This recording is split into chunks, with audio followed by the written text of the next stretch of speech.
everybody. It has been a hot minute since I recorded a video. I just finished doing a Christmas play in December and I was traveling quite a bit in November, so it's been like a month and a half since I last recorded. It's been a while since I've looked at 9 to 5, so I feel kind of like I'm revisiting the musical all over again. But I thought a good way to get back into this series is by watching the TV show.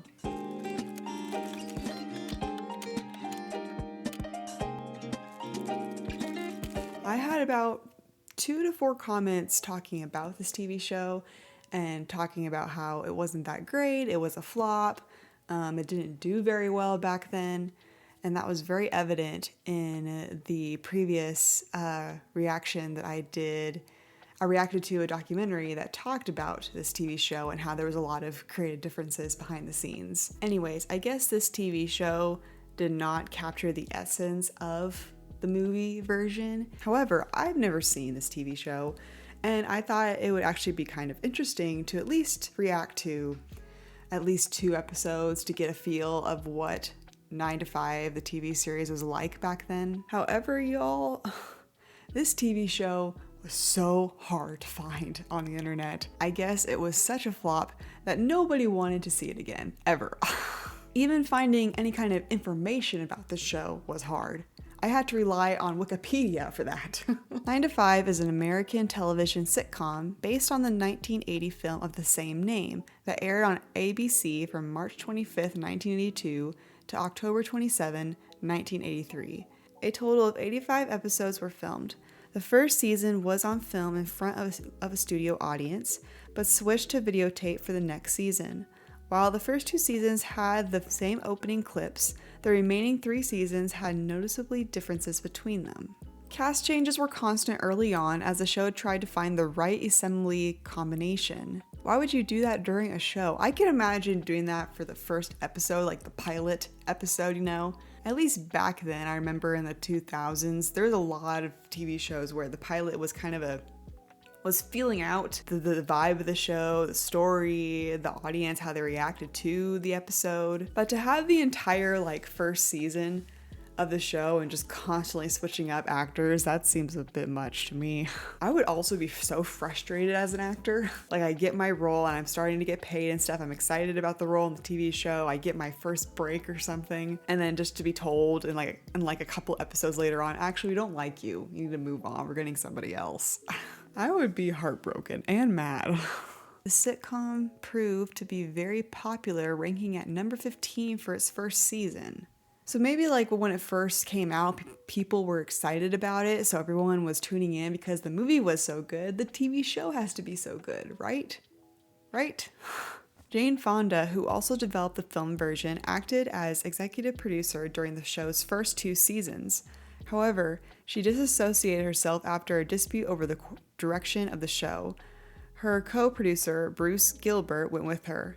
Prior to the start of season 3, veteran TV actor and producer James Comack stepped in to the helm of the show in their stead. His vision for the show included many changes, which tried to add a new angle without taking the premise away from the original movie and TV format. Okay, so this is what Jane Fonda and Bruce Gilbert were talking about in the previous documentary about how they had a lot of discord behind the scenes.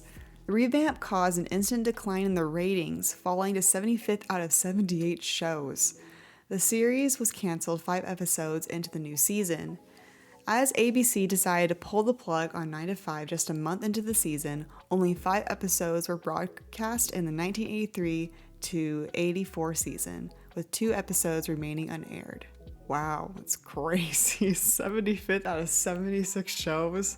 You screwed up bad. And that's about it. That's about all I could find on the TV show. There just isn't that much out there. And speaking of just not much out there, it was so hard to find any episodes on this TV show. But I was able to find 2 channels that had a couple of episodes. I also found a channel that has the 9 to 5 TV show openings. They have every single season, so I thought it'd be fun to at least see what the openings looked like. So let's get right into it, shall we? Tumble out of bed and stumble to the kitchen, pour myself a cup of It's a different singer. I'm so used to hearing Dolly Parton's voice. Actually, this looks like some of these scenes look like from the original movie trailer.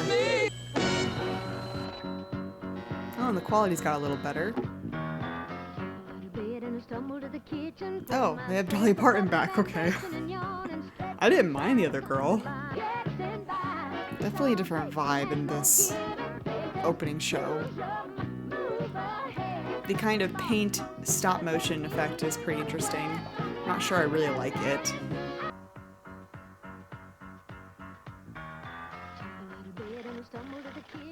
Dear sir, we hope you will overlook our computer error and return the $1 million check we sent you. 14 million. What happened? 60 words in a minute, no mistakes. Is it 5 yet? These little captions are funny. I live for coffee breaks. I'm sure most people do. A good reason to come to work. What, the man? Only 5 years to shaving? What? The quality was really bad, but at least that opening actually showed the TV show. The first one was mostly like very cinematic, and also showed a lot of footage from the movie. The second season did a little better by showing some of the TV show, but it still kind of did this kind of artistic style, like stop motion style almost, but still used footage from the movie. That one actually seemed like a sitcom opening with some quirks here and there. I guess we're back to cartoon painting looking style. This is very different from the previous seasons. This is not as exciting as the previous season was. Just kind of showing the actors, not really showing the TV show at all. Interesting. I think definitely the third season opening was the best. A very rare and forgotten about TV show. I forgot about the movie until I saw Dolly Parton and recalled the song, which recalled the movie for me. I loved the movie, saw it several times in the theater, and watched it in HBO probably 20 more times, to the point that I could recite all the dialogue from memory. I was a weird teenager, what can I say? I was so excited to find out it was getting a sitcom. Then I saw the sitcom. Wow, was it awful. I don't think I made it past the 4th or 5th episode before I gave up on it. What really boggled my mind was how it kept getting renewed. Who looked at this show and thought it'll get better if we change things up? Shows never got better when things are radically changed. I check on it after each change just out of curiosity, and it was always worse than what I remembered from before. I was in college by the time it got to its 4th season, and I was studying television and film production. One professor in TV screenwriting class actually used this show as an example of bad writing for television. Oh no. Oh, that's sad. I think more often than not, it's always the big bosses, the networks, the producers, the people who are on the top, the very top, are the ones that really affect production and the direction of a show. You can have a great team of actors and a great team of writers and crew, and the show could still be terrible just because of the big bosses up there.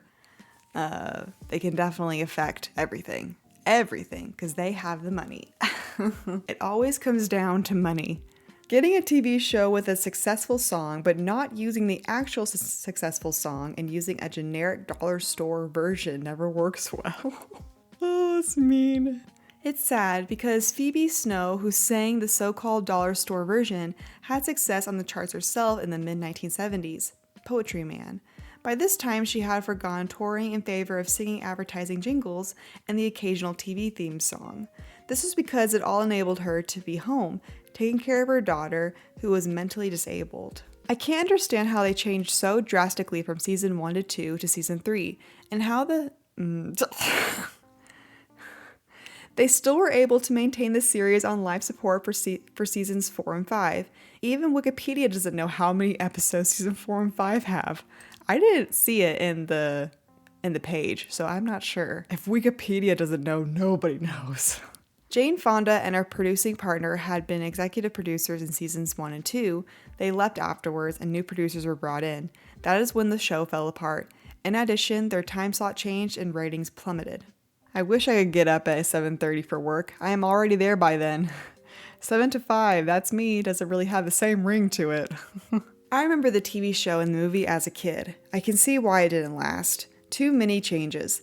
That's what happens when you have too many cooks in the kitchen. In season 3, they cut out key movie characters like Judy and Roz. No wonder it got canceled so quickly. That is really strange to cut out such big characters from the movie. Like, you would think logically you would keep all the main stars of the film, characters from the film, and have them be the main ones in the TV show. At least just, Judy, Violet, Dorleen, and then Hart and Roz. Those are the main people that you think of when you think of 9 to 5. I don't know. I can't believe I have no recollection of the show whatsoever. A show that got worse and worse and worse each season. It's amazing that it kept getting renewed or reincarnated into different formats. Just say no. I'm kind of worried now. I'm worried I'm gonna get bored while I'm watching the show. Okay, let's move on. Let's actually see an episode of the show and make our own judgment on this series.